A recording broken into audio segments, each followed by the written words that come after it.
الصلاة والسلام على من هو أفضل الرسل وعلى آله وأصحابه ذوي الفضائل. أما بعد فأعوذ بالله من الشيطان الرجيم. بسم الله الرحمن الرحيم. إن الله وملائكته يصلون على النبي يا أيها الذين آمنوا صلوا عليه وسلموا تسليما. اللهم صل على سيدنا مولانا محمد مولانا محمد وبارك وسلم وسلم. اللہ جل جلالہ و منوالہ اعظم شانہ و تم برہانہ کی حمد و ثنا اور حضور سرور کائنات مفخر موجودات زینت بسم کائنات دستگیر جہاں غم گسار زمان سید سروراں حامد قسم احمد مجتبیٰ جناب محمد مصطفیٰ صلی اللہ علیہ وآلہ وسلم کی برکت ہدیہ درود و سلام پیش کیا. اللہ تعالیٰ سے دعا ہے تو مجھے حق و سچ بیان کرنے اور ہم سب کو سن کر اس پر عمل کرنے کی توفیق عطا فرمائے. یا صاحب الجمال و یا سید البشر میں وجہک المنیر لقد نور القمر لا یمکن ثناء کما کان حقہ بعد از خدا بزرگ توئی قصہ مختصر. حمد و ثنا کے بعد آج چند باتیں وسوسہ کے برے خیالات وسوسات جو انسان کے ذہن میں آتے ہیں، چاہے وہ نماز کے دوران ہو چاہے ویسے ہی ہو، تو ان خیالات کے بارے میں جو احادیث شریف کے اندر ارشادات اللہ کے پیارے محبوب نے فرمائے ہیں، چند ان احادیث کا تذکرہ کریں گے. وسوسہ کا لغوی معنی ہوتا ہے نرم آواز، اور اصطلاح کے اندر برے خیالات فاسدہ جو ہوتے ہیں اور برے افکار بری سوچیں ان کو وسوسہ کہتے ہیں. عن ابی ہریرہ رضی اللہ تعالی عنہ قال قال رسول اللہ صلی اللہ علیہ وسلم ان اللہ تجاوز عن امتی ما وسوست بہ صدورها.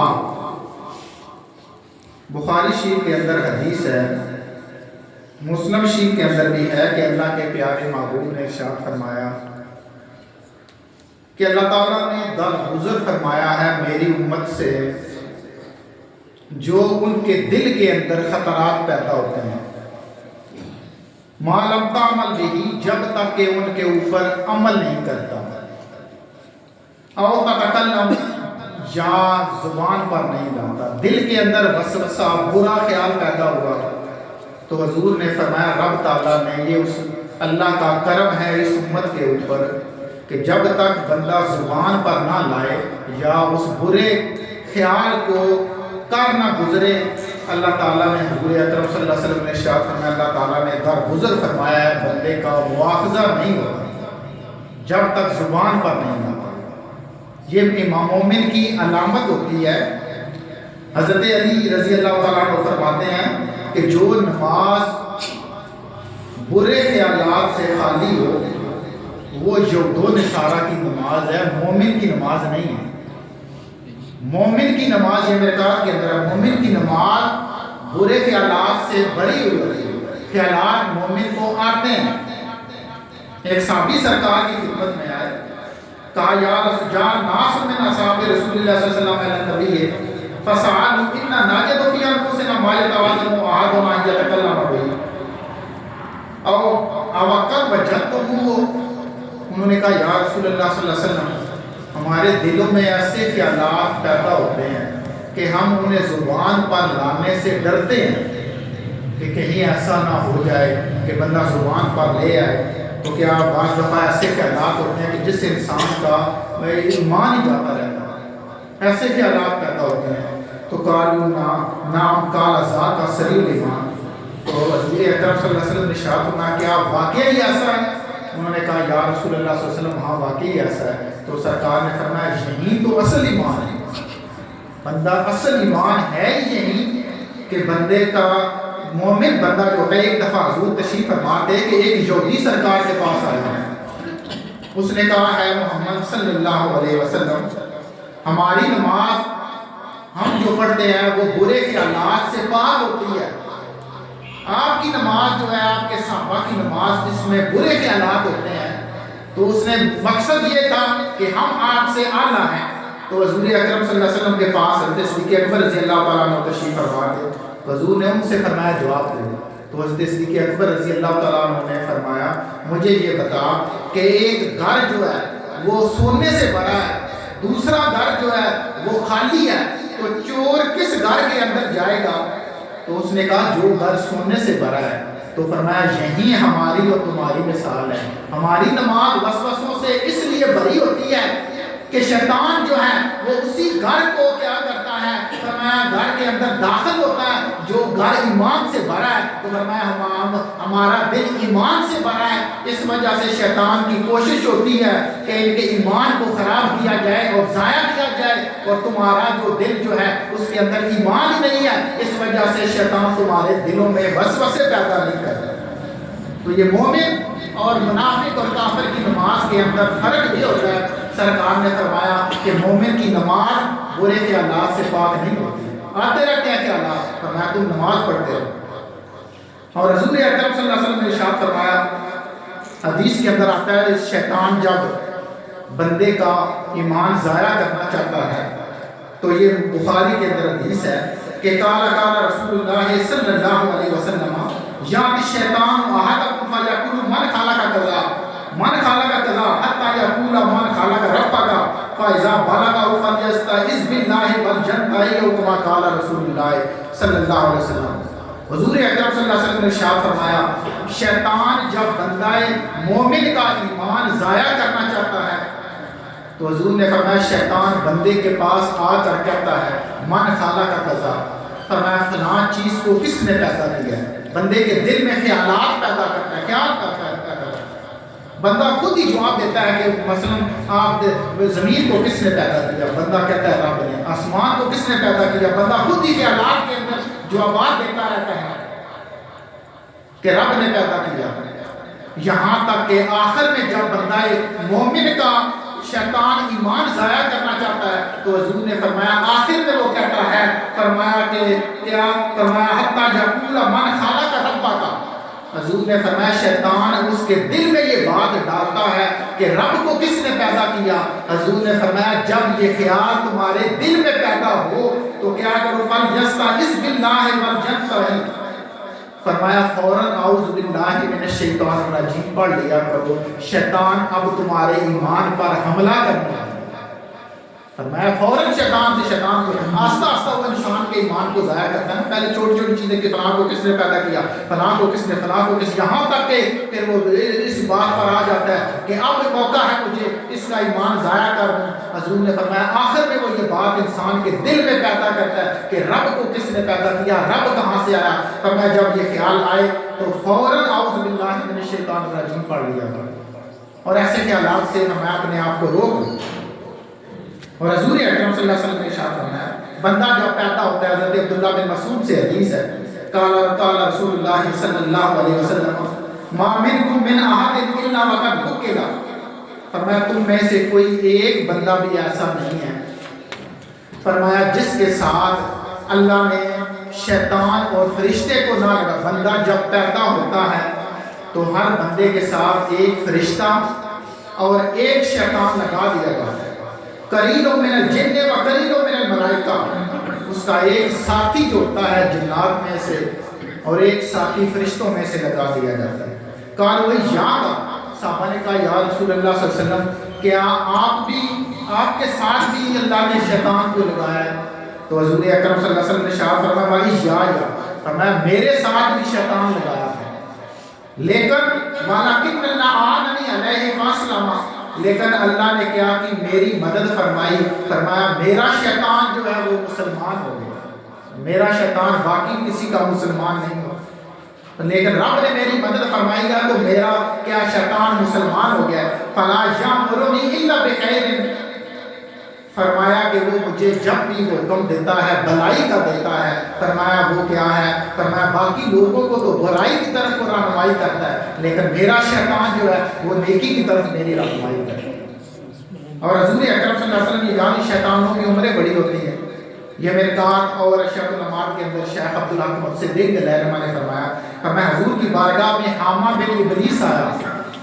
یہ ابلیس کا بیٹا تھا.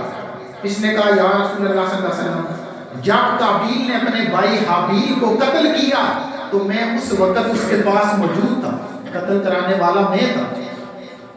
یا رسول اللہ آپ اندازہ لگائیں آدم علیہ السلام سے لے کر وہ سرکار کے دور میں جب سرکار نے دانے نبوت کیا اس وقت سرکار کے پاس آیا حامہ بن ابلیس کا بیٹا. تو اس نے کہا یا رسول اللہ صلی اللہ علیہ وسلم مجھے کچھ صورتیں سکھائیں. تو سرکار نے پھر اس کو سورۃ مرسلات، سورۃ الاخلاص اور اس کے علاوہ ایک دو اور صورتیں جو تھیں قل اعوذ برب الناس، قل اعوذ برب الفلق، سرکار نے اس کو یہ سکھائی ہے. اور حضور اکرم صلی اللہ علیہ وسلم شیطان کو اللہ نے اتنی طاقت دی ہے، حدیث کے اندر آتا ہے کہ ان الشیطان یجری من الانسان مجرى الدم، بخاری کے اندر حدیث ہے، متفق علیہ حدیث ہے کہ شیطان انسان کے جسم میں فرمایا جس طرح خون حرکت کرتا ہے، حضور نے فرمایا اس طرح شیطان انسان کے جسم کے اندر حرکت کرتا ہے. وہ آگ سے بنا ہوا ہے، وہ شیطان اتنی طاقت ہے کہ انسان کے خون میں وہ حرکت کرتا ہے. اور حضور اکرم صلی اللہ علیہ وآلہ وسلم نے ارشاد فرمایا ما من بنی آدم مولود الا یمسہ الشیطان حین یولد. فرمایا جب بھی بچہ کوئی پیدا ہوتا ہے آدم علیہ السلام کی اولاد سے، فرمایا شیطان کیا ہوتا ہے، بچہ جب پیدا ہونے کے بعد روتا ہے تو اس کی کیا وجہ ہے؟ اس کی وجہ حضور نے خود بیان فرمائی ہے. فرمایا یولد فیستحل صارخا من مس الشیطان.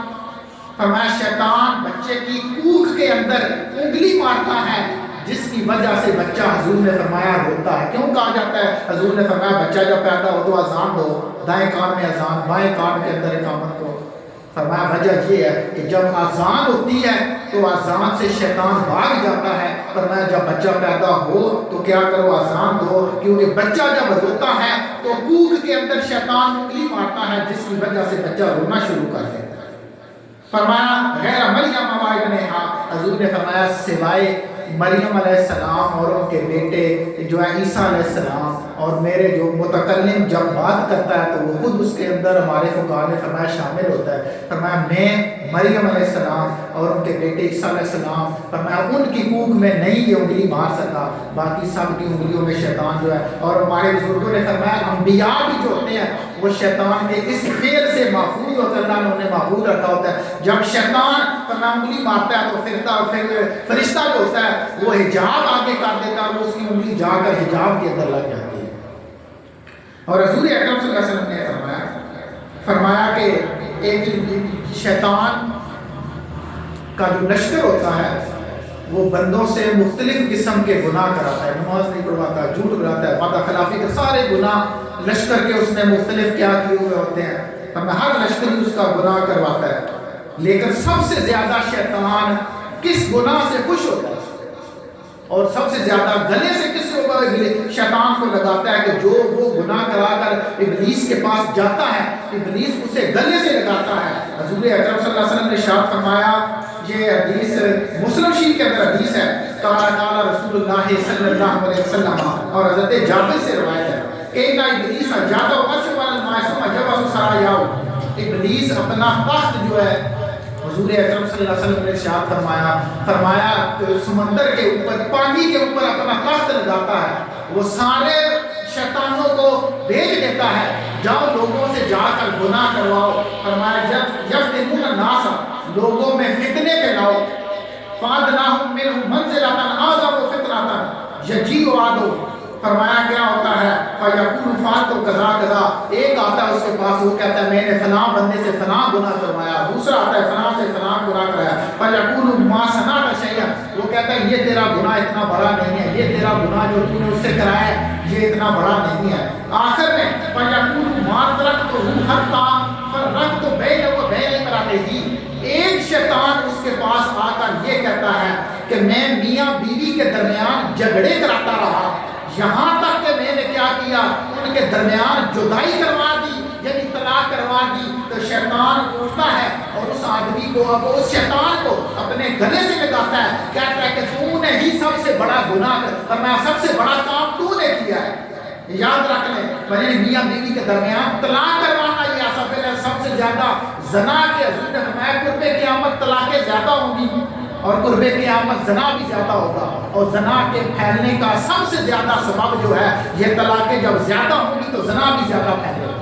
اسی لیے شیطان اس شیطان کو ابلیس جو ہے اپنے گلے سے لگاتا ہے. جو شیطان میاں بیوی کے درمیان جدائی کرواتا ہے اس کو اٹھ کر وہ گلے سے کیا کرتا ہے لگا لیتا ہے کہ تو نے ہی سب سے بڑا کام کیا. اور رسول اکرم صلی اللہ علیہ وسلم نے ارشاد فرمایا آج بات کے اوپر یہ فلاں کام شرک ہو گیا, مزاروں پہ چلے گئے شرک ہو گیا, فلاں کر دیا شرک ہو گیا. تو حضور اکرم صلی اللہ علیہ وسلم نے ان الشیطان قد عائسا ان یعبد المسلمون فی جزیرۃ العرب ولکن فی التعریش بینہم. فرمایا شیطان شرک کروانے سے اب اپنی عبادت کروانے سے تو وہ مایوس ہو چکا ہے کہ کوئی اس کی عبادت کرے, لیکن شیطان پھر لوگوں کے درمیان جو فتنے بھڑکاتا ہے, لڑائیاں جھگڑے قتل و غارت, فرمایا یہ آپس میں جو کینہ بغض, فرمایا جن چیزوں کو ان کے ذہنوں میں پیدا کرتا ہے وہ لڑتے جھگڑتے ہیں. فرمایا یہ کام سب سے زیادہ شیطان کرتا ہے. فرمایا کیا ہے آپس میں بغض پیدا کرنا, بھڑکانا. حضور نے فرمایا وہ اپنی عبادت سے تو مایوس ہو گیا. مجھے اپنی امت سے سرکار نے فرمایا شرک کا خطرہ نہیں ہے بلکہ خطرہ اس چیز کا ہے کہ دنیا میں پڑ جائیں گے اور رب کو بلا دیں گے, اس چیز کا خطرہ. اور ایک صحابی سرکار کے پاس آئے, یہ دیکھ لیں شیطان ولکن فی التعریش, اور حضور اکرم صلی اللہ علیہ وسلم نے فرمایا یہ یاد شیطان انسان سے فقر سے ڈراتا ہے اس کو. یہ دیکھ لیں جب نیکی کے کاموں میں آپ کسی کو کہیں نا کہ خرچ کرو تو بالشر و تکذیب بالحق, شیطان انسان کے دل میں بعض دفعہ ایسے وسوسے ڈالتا ہے. ان للشیطان لمۃ بآدم آدم علی مالک لمۃ فمن لمۃ الشیطان فإیعاد بالشر و تکذیب بالحق. حضور نے فرمایا شیطان انسان کو مصیبت سے ڈراتا ہے اور حق کو جھٹلانے سے کیا کرتا ہے, اس کو اس چیز پر ابھارتا ہے کہ بندہ حق کو کیا کرے, جھٹلا دے. مثلا حق کو جھٹلانا کس طرح ہوتا ہے؟ مثلا خیرات کے ارادہ سے بندہ جب خیرات کرنے لگتا ہے تو شیطان دل میں یہ خیال پیدا کرتا ہے کہیں ایسا نہ ہو کہ تیرا مال جو ہے وہ ختم ہو جائے. بندہ خیرات سے اپنے آپ کو روک لیتا ہے. آپ دیکھ لیں ہمارا شادی بیاہ ناجائز کاموں بندہ کرنے کی طرف جب جاتے ہیں نا تو شیطان ناموری شہرت کا لالچ دیتا ہے کہ تیری شہرت ہوگی. شادی بیاہ کے کاموں میں ہم کتنا خرچ کرتے ہیں, میں اڑا کر پیسے, مقصد کیا ہے کہ تیری شہرت ہوگی. لیکن جب نیکی کی باری آتی ہے تو ہمارے بزرگوں نے کہا شیطان فقر اور غربت کا دل میں خیال پیدا کرتا ہے کہ غریب ہو جائے گا فقر, حالانکہ رب کا وعدہ ہے. حضور اکرم صلی اللہ علیہ وسلم نے ارشاد فرمایا یمحق اللہ الربا ویربی الصدقات. بندہ سود کھاتا ہے اور سود کھانے سے اس کا خیال ہوتا ہے میرا مال بڑھ رہا ہے, لیکن رب نے فرمایا اللہ صدقات جو صدقہ کرتا ہے اللہ اس کے رزق کو دن رات بڑھاتا رہتا ہے. لیکن جو سود کھاتا ہے اللہ اس کے مال کو ایک وقت ایسا آتا ہے کہ سارے مال کو رب تعالیٰ ضائع کروا دے, سارا مال ختم ہو جاتا ہے. یہ قرآن میں رب کا وعدہ ہے. تو ہمیں حرام کاموں میں خرچ کروا کر وہ کہتا ہے کہ شہرت ہوگی تیری ہے, اس چیز کا لالچ دیتا ہے. اور نیکی کے کاموں میں خرچ اس وجہ سے ورنہ دل کے اندر برے خیالات پیدا کرتا ہے کہ تم غریب ہی نہ ہو. حضور نے فرمایا ایک صحابی سرکار کے پاس آئے, انہوں نے کہا یا رسول اللہ صلی اللہ علیہ وسلم انی احدث نفسی بالشیء لان اکون حمامۃ. یا رسول اللہ صلی اللہ علیہ وسلم میں اپنے دل کے اندر ایسے خیالات پاتا ہوں اگر وہ خیالات میں اپنی زبان پر لاؤں نا تو میں جل کر کوئلہ ہو جانا پسند کرتا ہوں, لیکن وہ جو برے خیالات ہیں میں زبان پر لانا پسند نہیں کرتا. ایسے برے خیالات میرے دل میں پیدا ہوتے ہیں کہ میں سمجھتا ہوں کہ میں جل کر کوئلہ ہو جاؤں لیکن زبان پر نہ لا سکوں. تو حضور اکرم صلی اللہ علیہ وسلم نے ارشاد فرمایا قال الحمدللہ الذی رد امرہ الی الوسوسہ. ابو داؤد شریف کے اندر حدیث ہے, حضور نے فرمایا رب کا کرم ہے تیرے اوپر کہ اللہ نے تیرے خیالات کو وسوسہ میں تبدیل کر دیا ہے. فرمایا رب کا میری امت کے اوپر یہ کرم ہے کہ جب تک ان کے دل میں وسوسے آتے رہتے ہیں فرمایا زبان پر نہیں لاتے یا وسوسے پر عمل نہیں کرتے برے خیالات کے اوپر, اس وقت تک فرشتہ اس کے نامہ اعمال کے اندر گناہ نہیں لکھتا. جب وہ زبان پر لاتا ہے یا اس پر عمل کر لیتا ہے تو پھر حضور نے فرمایا فرشتہ جو ہے اس کے مطابق کیا کرتا ہے نامہ اعمال کے اندر لکھ لیتا ہے. ایک صحابی سرکار کی بارگاہ میں فقال عن القاسم بن محمد ان رجلا سأله فقال انی آئب فی صلاتی، یا رسول اللہ صلی اللہ علیہ وسلم جب میں نماز کے لیے کھڑا ہوتا ہوں تو جوں ہی میں نماز کے لیے کھڑا ہوتا ہوں تو میرے دل کے اندر برے خیالات، بعض دفعہ بندہ نماز کے لیے کھڑا ہوتا ہے تو ایسے ایسے بات یاد آ جاتی ہے جو کئی عرصے سے بندے کو بھولی ہوئی ہوتی ہے، تو یا رسول اللہ میں نماز کے لیے کھڑا ہوتا ہوں تو میرے دل میں وسوسے پیدا ہو، خیالات، برے خیالات پیدا ہونا شروع ہو جاتے ہیں، تو فی صلاتی فیکسر، اور یہ ہوتے بھی کم نہیں ہیں یا رسول اللہ بہت زیادہ ہوتے ہیں۔ تو حضور اکرم صلی اللہ علیہ وسلم نے فرمایا ابدی فی صلاتک، فرمایا تو نماز پڑھتا رہے، تیرے دل میں خیالات پیدا ہوتے رہیں گے۔ فرمایا کیا ہے؟ فَإِنَّهُ لَن يَذْهَبَ ذَلِكَ عَنْكَ تَنْصَرِفَ وَأَنْتَ تَقُولُ مَا أَدْرَكْتُ صَلَاتِي، امام مالک نے روایت کی ہے، مشکات کے اندر بھی یہ حدیث موجود ہے۔ فرمایا جب تو نماز پڑھ چکے گا تو تیرے دل میں یہ خیال آئے گا کہ میں نے تو نماز پڑھی نہیں۔ حضور نے فرمایا مومن کی نماز میں، جس طرح پیچھے کو میں نے بیان کیا مرکات کے اندر حضرت علی رضی اللہ تعالیٰ عنہ فرماتے ہیں مومن کی نماز وسوسوں سے، برے خیالات سے پاک نہیں ہوتی۔ منافق اور یہود و نصارہ کی نماز جو ہے وہ برے خیالات سے پاک ہوتی ہے۔ فرمایا مومن کی علامت صریح ایمان یہ ہے کہ جو نماز کے لیے کھڑا ہو وہ کامل مومن ہے۔ فرمایا اس کے دل میں شیطان وسوسے پیدا کرنا شروع کر دے تو وہ سمجھ جائے کہ میری نماز جو ہے یہ اللہ اس کے رسول کی بارگاہ کے اندر مقبول ہے، کیونکہ شیطان میری نماز کے اندر وسوسے جو پیدا کر رہا ہے۔ فرمایا حضور نے فرمایا یہ ایمان کی علامت ہوتی ہے، یہ مومن کی علامت ہوتی ہے۔ تو مومن کی علامت سرکار نے فرمایا یہ ہے کہ اس کی نماز وسوسوں، برے خیالات سے پاک نہیں ہوتی۔ یہ جو میں نے حدیثیں بیان کی ہیں یہ ساری بخاری، مسلم میں، یہ مشکات ہی میں نے اصل کتاب سامنے رکھی ہے، یہ مشکات کے اندر ہے کہ مومن کی نماز جو ہوتی ہے یہ وسوسوں سے خالی نہیں ہوتی۔ اللہ تعالیٰ سے دعا ہے جو کچھ پڑھا سنا اس پر عمل کرنے کی توفیق عطا